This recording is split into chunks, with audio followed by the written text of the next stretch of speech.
నెలసరి సెలవును తప్పనిసరి చేయడంపై దేశ సర్వోన్నత న్యాయస్థానం కీలక వ్యాఖ్యలు చేసింది. నెలసరి సెలవును తప్పనిసరి చేస్తే అది మహిళల ఉపాధి అవకాశాలపై ప్రతికూల ప్రభావం చూపుతుందని సుప్రీంకోర్టు వ్యాఖ్యానించింది. మనం అలాంటి చట్టాలు చేస్తే కంపెనీలు మహిళలను తీసుకోవని అభిప్రాయపడింది. ఆ సెలవుకు సంబంధించిన నియమాలను రూపొందించేలా రాష్ట్రాలను ఆదేశించాలని కోరుతూ దాఖలైన పిటిషన్పై సుప్రీంకోర్టు ధర్మాసనం విచారణ చేపట్టింది.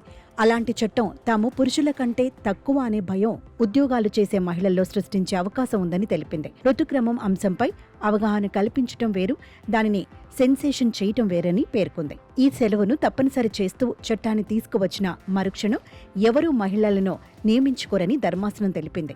సంస్థల యాజమాన్యాల మనస్తత్వం మీకు తెలియదంటూ పిటిషనర్ను ఉద్దేశించి ప్రధాన న్యాయమూర్తి జస్టిస్ సూర్యకాంత్ హెచ్చరించారు. అయితే 2013లో ప్రభుత్వం ఆధ్వర్యంలోని విశ్వవిద్యాలయాల్లో విద్యార్థినులకు నెలసరి సెలవును మంజూరు చేసిన విషయాన్ని పిటిషనర్ తరపు న్యాయవాది గుర్తు చేశారు.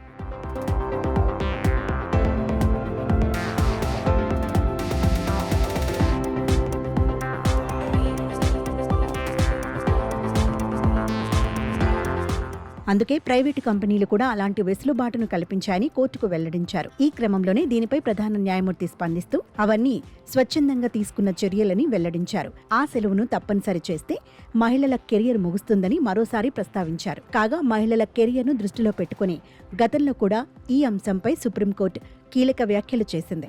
ఈ అంశంలో 2 పార్శ్వాలున్నాయని తెలిపింది. నెలసరి సెలవులు ఇస్తే ఉద్యోగాల్లో చేరేందుకు మరింత మంది మహిళలను ప్రోత్సహించినట్లవుతుందని పేర్కొంది. అయితే వీటిని తప్పనిసరి చేయాలని యజమానులను బలవంత పెడితే అది ప్రతికూల పరిస్థితులకు దారితీయొచ్చని అభిప్రాయపడింది.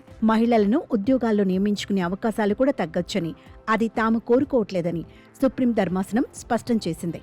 మహిళల ప్రయోజనాల కోసం కొన్నిసార్లు మనం చేసే ప్రయత్నాలు వారి భవిష్యత్తుకు అడ్డంకిగా మారొచ్చని గతంలో సుప్రీం ధర్మాసనం వ్యాఖ్యానించింది.